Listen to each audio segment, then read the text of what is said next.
Good morning all of the students, I hope that you will be best. आज हम लोग जानेंगे, कल जाने थे, आज हम लोग जानेंगे उन्नयन कोण और अवनमन कोण क्या है, angle of elevation and angle of depression. तो इंसान को जब डिप्रेशन होती है तो उसका माइंड किधर जाता है, नीचे की ओर या ऊपर की ओर? नीचे की ओर। तो उसी को हम लोग एंगल ऑफ डिप्रेशन कहते हैं, यानी अवनमन को।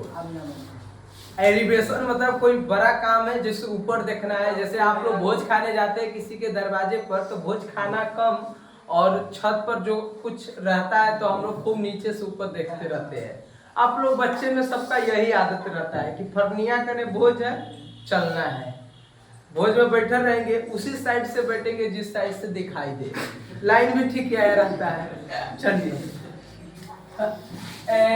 उन्नयन कोण, सच बात बोले ऐसे तरह से हंसी लगा है। ऐसा हम लोग नहीं करते, लेकिन बहुत लोग करता है, इसलिए क्या है स्टार्ट में हम नहीं भी जाता है। और देखो एंगल ऑफ एलिवेशन क्या है, देखो बाबू, एंगल ऑफ एलिवेशन। तो जब हम भोज खा रहे हैं, छत पर देख रहे हैं, तो उस समय हमारे आंखों में उन्नयन कोण बनेगा। और जब आप भोज खा रहे हैं, ऊपर से देख रही है, तो उसकी आंखों में अवनमन कोण बनेगा। तो ये है एंगल ऑफ उन्नयन और एंगल ऑफ अवनमन। तो दोनों तो एक ही जाति के हैं, दोनों एक ही आदमी है, दोनों एक ही मानव है, दोनों एक ही धर्म है, इसलिए दोनों के आंखों में समान क्या बनेगा, एंगल बनेगा। अर्थात उन्नयन कोण अवनमन कोण के बराबर होता है। जितना आपकी आंख में बनेगा 30 डिग्री का, जैसे आप 30 डिग्री ऊपर उठाइएगा तो वो 30 डिग्री नीचे झुकाएगी, तब ये दोनों उन्नयन और अवनमन में बराबर होगी। मतलब उन्नयन कोण अवनमन कोण के बराबर होती है। बात को समझ गए? एक ही एग्जाम्पल आप लोग समझे ना, सोच में पड़ गए कि हम भोज खास खा रहे हैं, कौन भोज में तो ये याद आ रहा है। सुनिए, कहेंगे वैसा कोण नहीं। देखो, तो इसको एग्जाम्पल से कैसे समझेंगे समझिएगा। जैसे देखो रे बाबू, ये क्षैतिज रेखा है ए बाबू, और जब कोई वस्तु यहाँ पर ऑब्जेक्ट है, ऑब्जेक्ट कहाँ है, ऊपर, नीचे के ऊपर, ऊपर है, तो उस स्थिति में ये जो दृष्टि रेखा होगी, जैसे आंख आपका यहाँ है, ठीक है, यहाँ से अगर आप ताकिएगा तो ऊपरे ना ताकिएगा, ऑब्जेक्ट है, तो उस स्थिति में ये तो दृष्टि रेखा हो जाएगा आंख की दिशा में जो हो ऑब्जेक्ट, और ये क्षैतिज रेखा। तो कहेंगे जब वस्तु ऊपर हो तो दृष्टि रेखा और क्षैतिज रेखा के बीच के कोण को उन्नयन कोण कहते हैं। समझ गए? बात को समझे? आप ऊपर देखिएगा तो आपकी आंखों में क्या बनेगी, उन्नयन। बात को समझे? टावर को देखिएगा, आपकी आंखों में ऊपर वाला मिस्त्री आपको देखेगा तो अवनमन। तो जब वस्तु ऊपर होगा तो उस स्थिति में आंखों में कौन कौन बनता है, उन्नयन कोण। तो कहेंगे जब वस्तु ऊपर हो तो क्षैतिज रेखा और दृष्टि रेखा के बीच के कोण को उन्नयन कोण कहते हैं। यानी if an object which are above the horizontal line, then the angle between horizontal line and side line is called angle of elevation. समझ गए? कहेंगे इसको, कहेंगे जब वस्तु क्या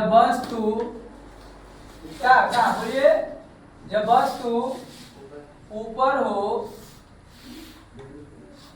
हो तो दृष्टि रेखा और क्या चीज, और क्षैतिज रेखा के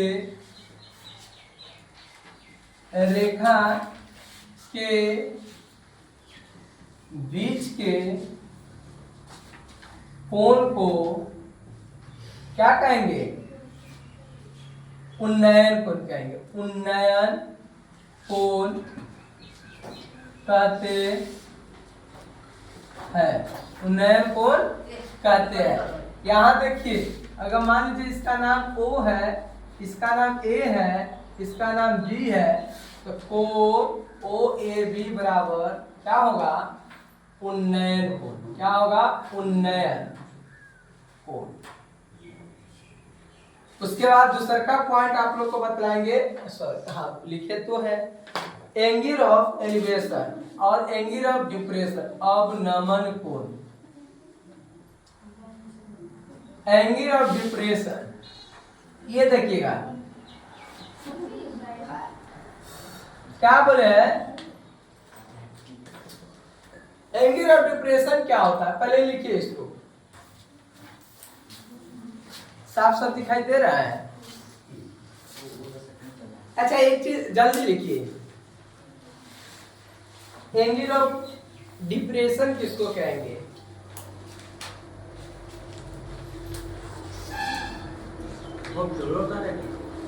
सर जी हाँ सब उतारना है, ये फिगर नहीं उतारिएगा, ये एक्स्ट्रा में डाल दिएगा।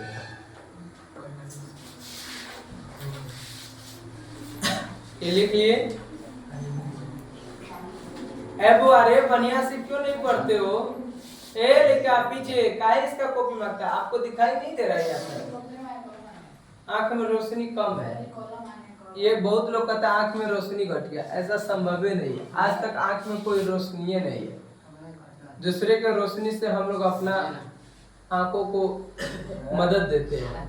कहता है कि खान पान की जरूरत है, रोशनी कम है ना, कि भरपूर खाना होगा, रोशनी कम गया है।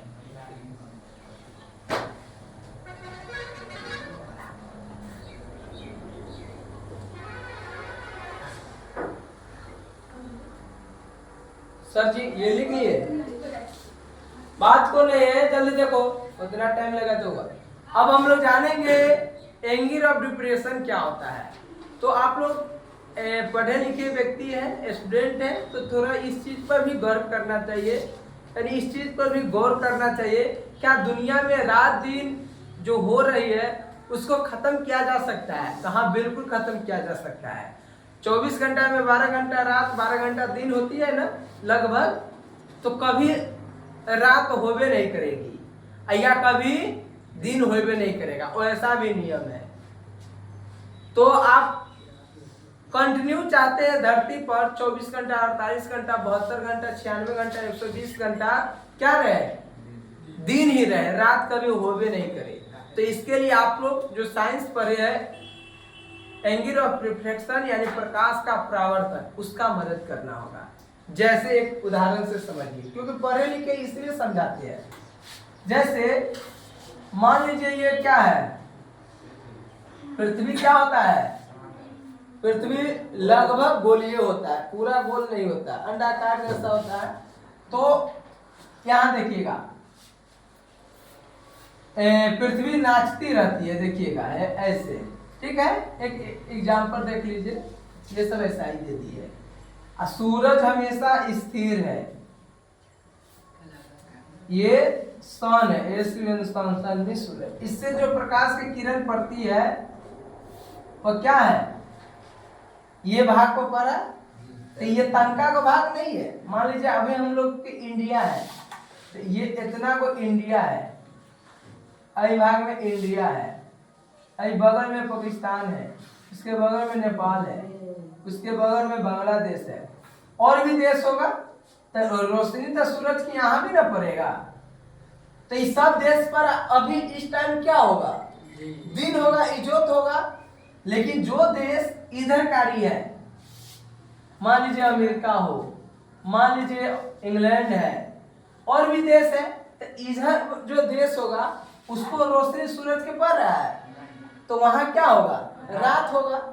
फिर पृथ्वी नचेगी धुर्रा पर, धुर्रा नहीं है लेकिन नच रही है। तो जैसे जैसे समय बढ़ेगा, हम लोग इंडिया अभी खूब रोशनी में है, जैसे जैसे इंडिया यहाँ आएगा तो इसका प्रकोप कम होगा, शाम होगा, फिर यहाँ आएगा रात हो जाएगा, फिर रात रात रात रात रात, फिर यहाँ इंडिया आएगा तो दिन हो जाएगी। अभी क्या है, अमेरिका इंग्लैंड अंधेरा में है, तो यहाँ आएगा तो यहाँ इज्जत हो जाएगा। लेकिन आप चाहते हैं कि धरती पर कभी भी रात न हो, अर्थात अमेरिका में रात अभी नहीं होना चाहिए, तो इसके लिए यहाँ पर प्रकाश के क्या नाम है, इसका नाम है दर्पण। आप लोग दर्पण जानते हैं, अब तक दर्पण अवतल दर्पण, यहाँ से रोशनी इस पर पड़ेगी, उसके बाद थोड़ा इस पर पड़ेगा। यहाँ देखो चलो समझिएगा, आप लोग को समझाते बढ़िया से। एक दर्पण यहाँ लगाना होगा, टंका को नहीं, बहुत बड़का को, कम से कम अमेरिका सब पर रिफ्लेक्शन जाए, जो देश धनी के हुए यूज करेगा भविष्य में। भविष्य के साइंटिस्ट का यही काम है कि हम रात को भी दिन में बदल सकते हैं। उसके लिए सूरज के रोशनी को क्या करना होगा, सूरज के रोशनी को एक अवतल दर्पण की प्लेट से क्या करना होगा, प्रकाश यहाँ पड़ेगा, यहाँ पड़ेगा, यहाँ पड़ेगा, और उसको रिफ्रैक्शन करवाना होगा, यहाँ पर होगा। बात को समझे हमार, यहाँ पड़ेगा, और तो ये यहाँ पर नहीं ना पड़ा, तो उस स्थिति में यहाँ रात नहीं होगी, दिन यहाँ पर होगी, लेकिन अभी रात में। फिर यहाँ पे एगो प्लेट लगाना होगा, कौन, अवतल दर्पण का, यहाँ पड़ेगा और फिर वहीं पर आएगा। तो इस स्थिति के अनुसार हम लोग कभी भी रात को रात नहीं होने देंगे, हमेशा दिन रहेगी। बात को समझे, यानी दो अवतल दर्पण की मदद से पूरे देश पर क्या हो सकता है, रात को खत्म किया जा सकता है। ये कोई साधारण बात नहीं है, ठीक है। बात को समझ गए, ये बात को समझिए ना, संभव है।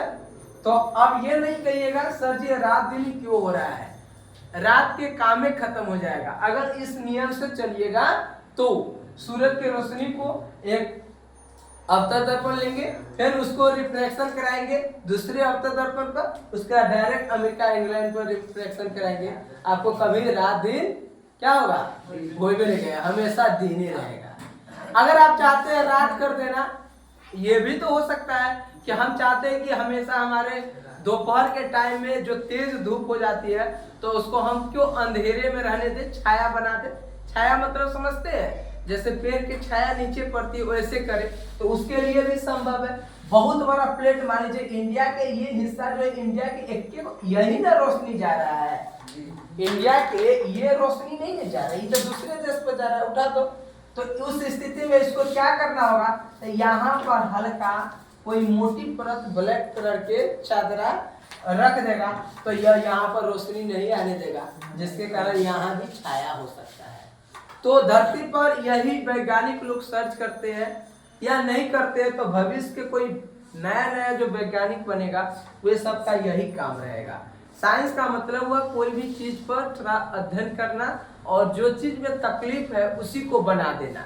जैसे आज आप लोग जानते हो BMW कार क्यों आया, दिखाने के लिए नहीं आया। BMW कार और वही एक होता है, मान लीजिए इंडिका है, अल्टो है, वैगनार है, तो इस समय जा रहा था एक सीधे धक्का, बस उसमें का ड्राइवर पैसेंजर मर गया। लेकिन BMW कार आया, उसमें जा रहा है, स्पीड भी है, धक्का भी लगा तो कोई दिक्कत नहीं, यूनाइटेड सेफ्टी है, इसलिए वो सब आया हुआ है। जितना महंगा गाड़ी है, जितना महंगा चीज है, उस सब में क्या है, रेडिएशन कम है, सेफ्टी ज्यादा है। मोबाइल भी होता है तो महंगा मोबाइल में रेडिएशन कम है, उससे खतरा ब्लड पर कम पड़ती है। आज सस्ता मोबाइल में रेडिएशन ज्यादा निकलता है, यहाँ भी माथा में, आंख में, कान में, सब जगह रेडिएशन, तो खराबी पहुंचता है। लेकिन सस्ता हम लोग ले लेते हैं क्योंकि उसी वक्त से गुजर रहे हैं, समझ गए। तो उन्नयन और अवनमन को जान गए, अब समझिएगा एंगल ऑफ डिप्रेशन किसको कहेंगे, इसको मिटा देते हैं, बहुत हम लोग समझिए। देखिएगा एंगल ऑफ डिप्रेशन किसको कहेंगे, तो डिप्रेशन जब आपको होगा तो आप क्या कीजिएगा, नीचे मुंह कीजिएगा कि ऊपर कीजिएगा, कौन डिप्रेशन में ऊपर करता है। अच्छा अभी बतलाते हैं। अगर मान लीजिए कोई लड़का लड़की है,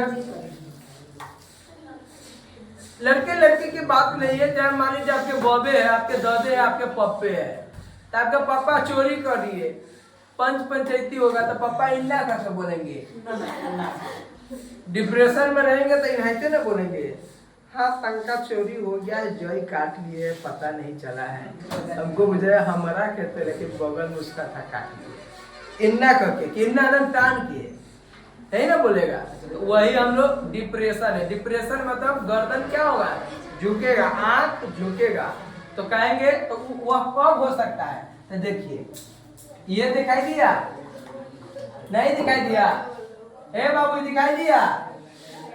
अगर ऑब्जेक्ट मान लीजिए आपको यहाँ है, समझे ना, ऑब्जेक्ट कहाँ है, यहाँ है, आंख आपका कहाँ है, यहाँ है, तो ये दृष्टि रेखा होगी जी। रेखा ये पृथ्वी के समांतर है तो क्या होगा, क्षैतिज रेखा होगा। अब आप लोग देखिएगा दृष्टि रेखा क्षैतिज रेखा, तो अब देखिए इसको बी दे देते हैं, इसका नाम ए। तो इस स्थिति में आपके आंख का जो कोण बनेगा कहाँ, नीचे की ओर है ऑब्जेक्ट की ऊपर की ओर।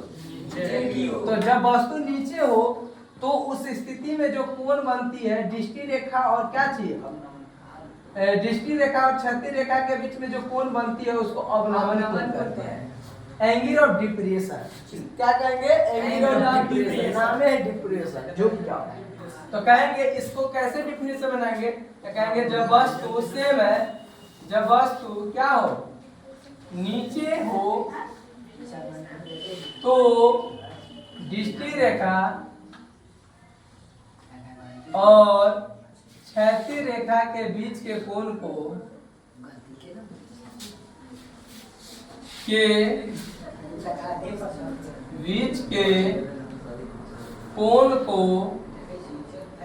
अवनमन कोण कहते हैं। क्या कहेंगे, अवनमन कोण कहते हैं, अवनमन कोण कहते हैं। बहुआ रे बात नहीं करो, समझे, ये तो भात खिला के मारेंगे। जैसे अवनमन कोण कहते हैं तो यहाँ पर ओ ए का नाम, चलिए ओ बी ए भी हो सकता है, ओ बी ए क्या है, अवनमन कोण। क्यों, क्योंकि वस्तु नीचे है, इतना याद रखिएगा। एक चीज और समझिएगा, इसको लिखिए तब तक हम इंक डालते हैं। देखिए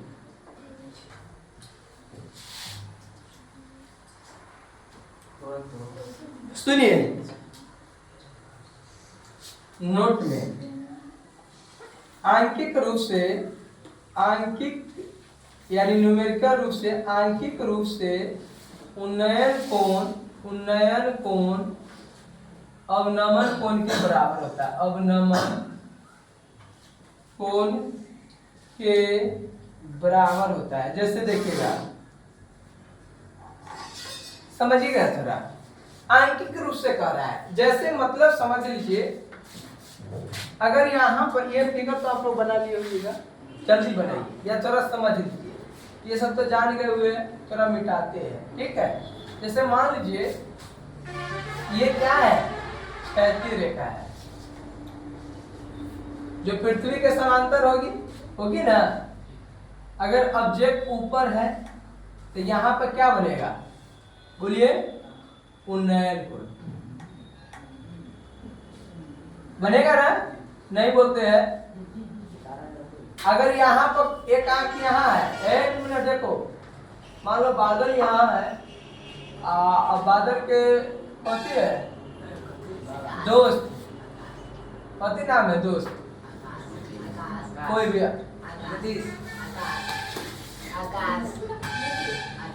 मेघ, मेघ की आंख यहाँ है, तब बादल, वही बादल की बात कर रहे हैं, आकाश की बादल, तो बादल यहाँ है, मेघ यहाँ है, तो मेघ देखेगा बादल को, तो उसकी आंखों में जो कोण बनेगा यही ना क्षैतिज रेखा होगा, तो उसकी आंखों में जो कोण बनेगा वो अवनमन बनेगा। तो बतलाइए, मेघ की आंख में कौन कोण, अवनमन कोण, अब बादल की आंख में उन्नयन कोण। तो दोनों भाई ऊपर नीचे सेम तरीका से ताकेगा, तब ये कहेगा नहीं हम 31 डिग्री झुकाएंगे, ये कहेगा ना हम 63 डिग्री झुकाएंगे, तो 1 डिग्री ऊपर चल जाएगा, जिसको हम लोग देहात में कहते हैं डेड राइट हेडलाइट, वैसे आदमी इन्ना रहेगा, वो का इशारा यहाँ है, ठीक है ना। अब वो मत झुकाता, आदमी तो फेस से भी ना बात करता है, आदमी बहुत तरीके से बात करता है, फेस से बात करता है, आंख से बात करता है, इशारा से बात करता है, तो अधिकांश लोग जो है ना फेस से बात करता है, और उससे भी बेस्ट होता है आंख से बात करना। बहुत कम लोग होते हैं जो आंख से, जब आप जाइएगा कोई ऑफिस में तो वहां पर आपको आई कांटेक्ट से ही बात करना होगा, आई कांटेक्ट से बात करने पर उसका शुद्धिकरण निकलता है, यानी वो सही बोलेगा।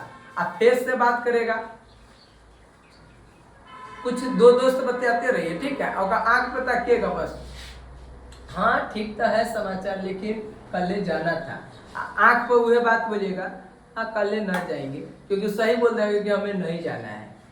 तो उसको आई कांटेक्ट कहते हैं, एक फेस कांटेक्ट होता है, एक लैंग्वेज कांटेक्ट होता है कि वो हाँ बोल रहा है तो हमरो से हाँ बोलो, समझे ना। चलिए सर ये सब लिख लिया आप लोग। तो आंकिक रूप से देखो, अच्छा ये क्षैतिज रेखा, ये भी क्षैतिज, ये भी क्षैतिज, तो क्षैतिज रेखा समांतर होती है।